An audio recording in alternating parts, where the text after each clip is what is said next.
I'm Scott Green, and this is Black Community News. From the Arkansas News Network headquarters in Little Rock, this is Black Community News with Scott Green.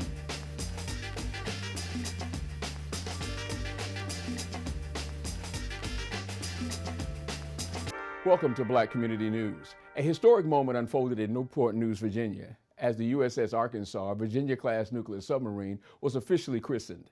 The ceremony, held on December 7th, honored Arkansas's legacy and paid tribute to the state's pivotal role in civil rights history.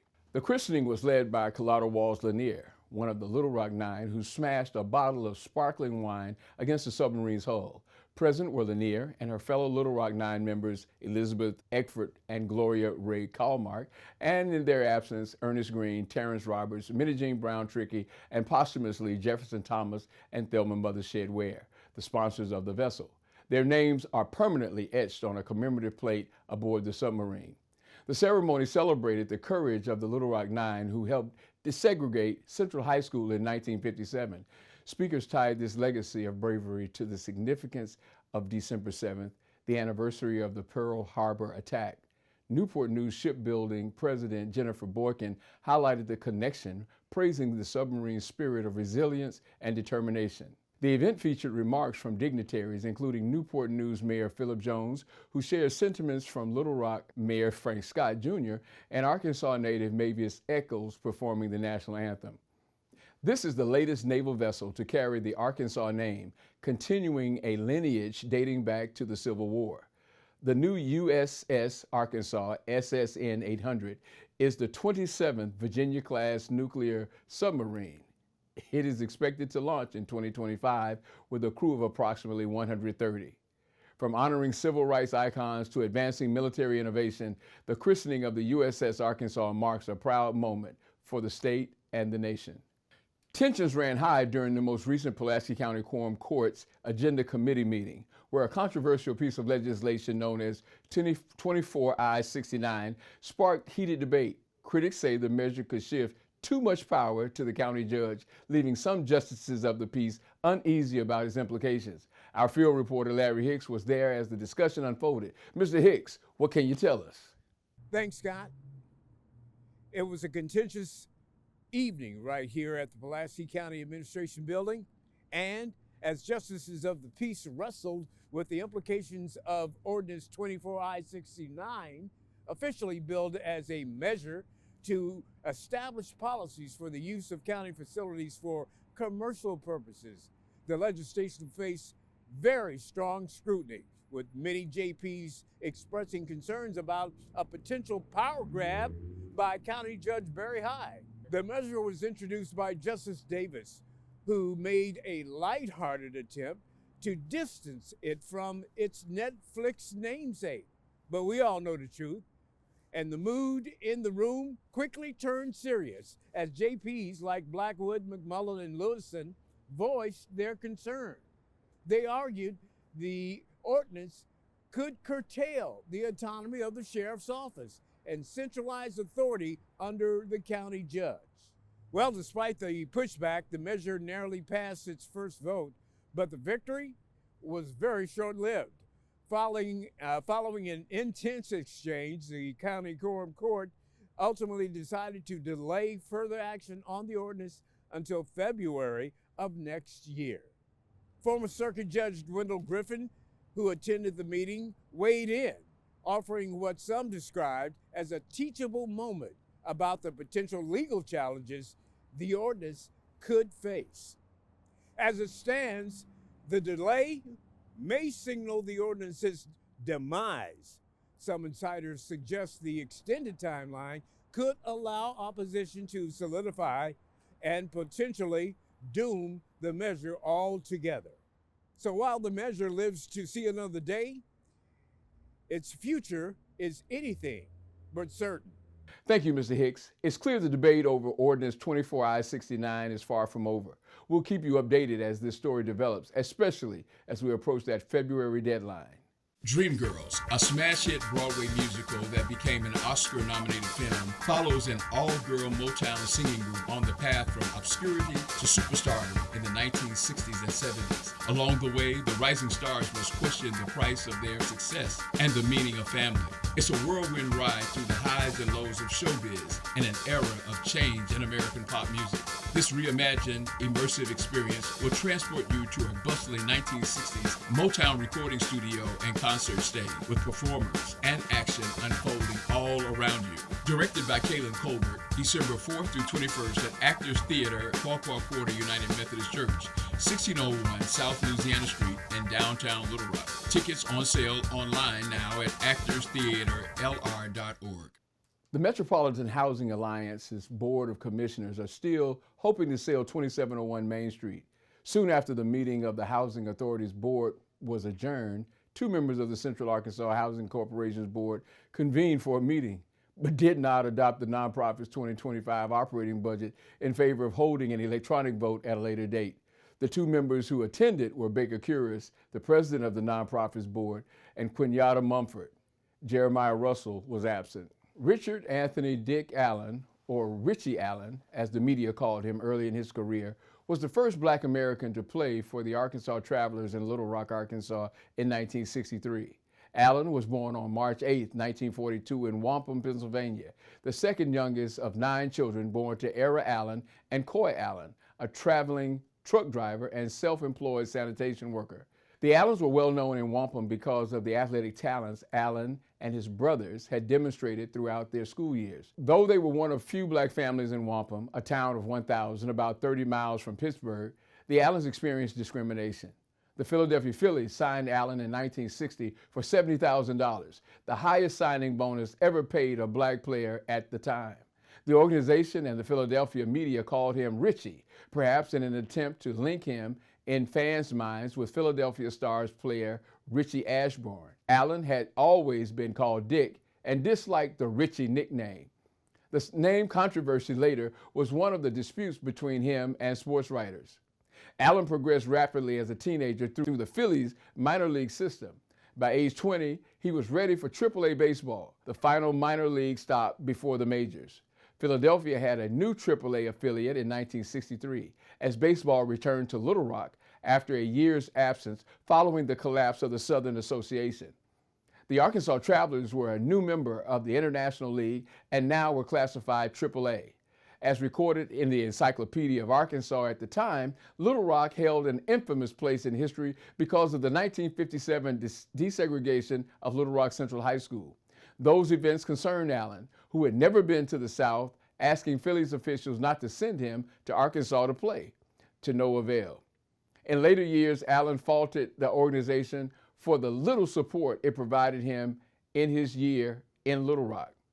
Allen led a life separate from his teammates during his season in Little Rock. He lived with a Black family in what was then referred to as a Black section of town with my grandparents, Charlie and Hattie Hughes, at 2121 South Chester Street. Charlie, a retired barber, and Hattie, a retired cosmetologist, both owned and operated businesses on 9th Street in Little Rock from 1940 to 1960 before their retirements. Mr. Hughes was the first Black barber inspector in the state of Arkansas during his professional career. Allen ate in restaurants only when accompanied by white teammates, while receiving threatening notes and letters throughout the season.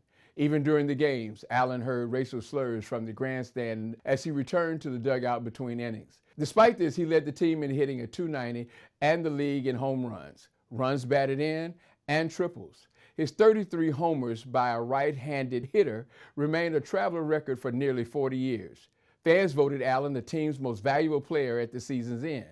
Allen was called up to Philadelphia in September 1963 to begin a 15-year career in the major leagues. He frequently was at odds with sports writers, fans, and team management over his treatment by those groups. Reporters and baseball fans in Philadelphia became highly critical of Allen and welcomed, as did Allen, his eventual trade to St. Louis in 1969, the first of several trades that would be made for the talented player.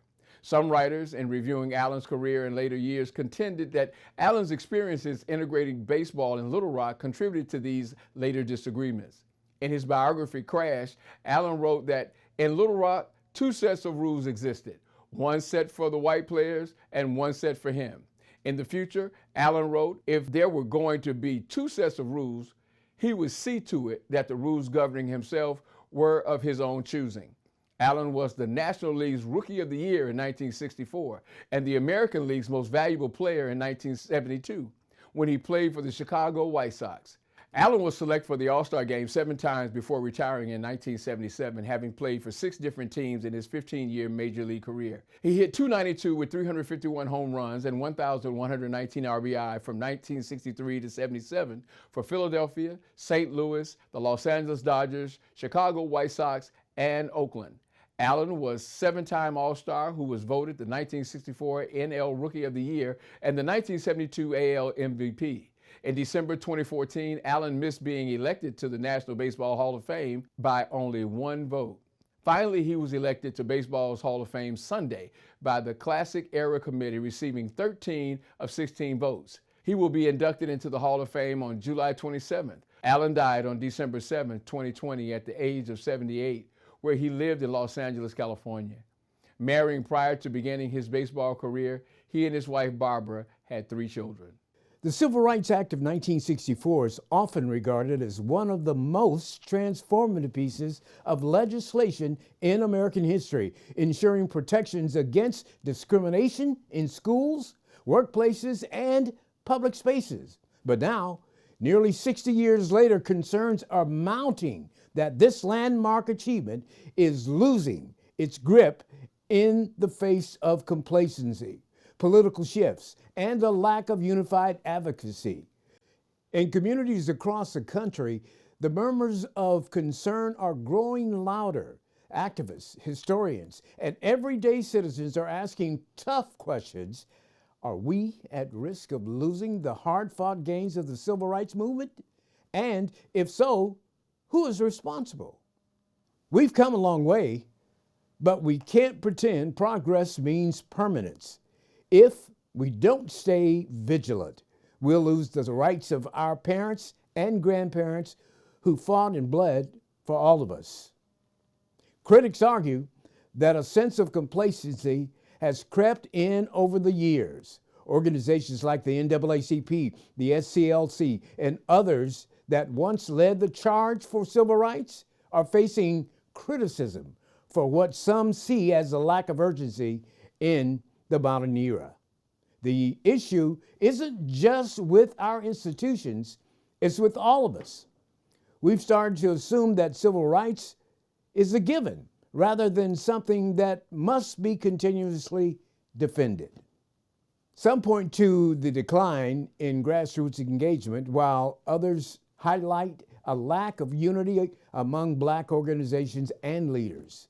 Many feel the burden now lies on individuals and the communities to reignite the passion to change. We've turned away from each other instead of turning to one another. If we don't come together soon, we risk losing it all. From the streets to Congress, there's also concern about legislative efforts that could undermine civil rights protection. And with the political landscape becoming increasingly polarized, the future of these protections, well, it hangs in the balance. The call to action is clear. Americans must come together, reinvigorate the fight for equality, and hold institutions accountable. Whether that happens or not remains to be seen. But one thing is certain, this is an issue that isn't going away anytime soon. Back to you, Scott. University of Central Arkansas Associate Professor and Global Learning Specialist Reva Brown has received the Arkansas Achievers recognition by the Arkansas Democrat-Gazette for being the recipient of the Farmer to Farmer Volunteer of the Year Award.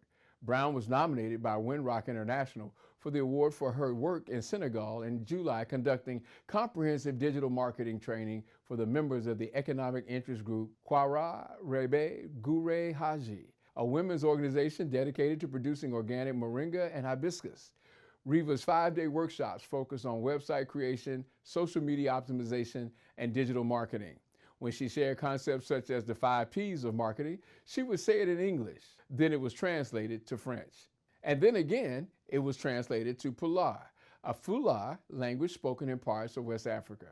The Farmer to Farmer program is funded by the U.S. Agency for International Development to provide technical assistance from U.S. volunteers to farmers, farm groups, agribusinesses, and other agricultural sector institutions in developing and transitional countries to promote sustainable improvements in food security, agricultural processing, production, and marketing.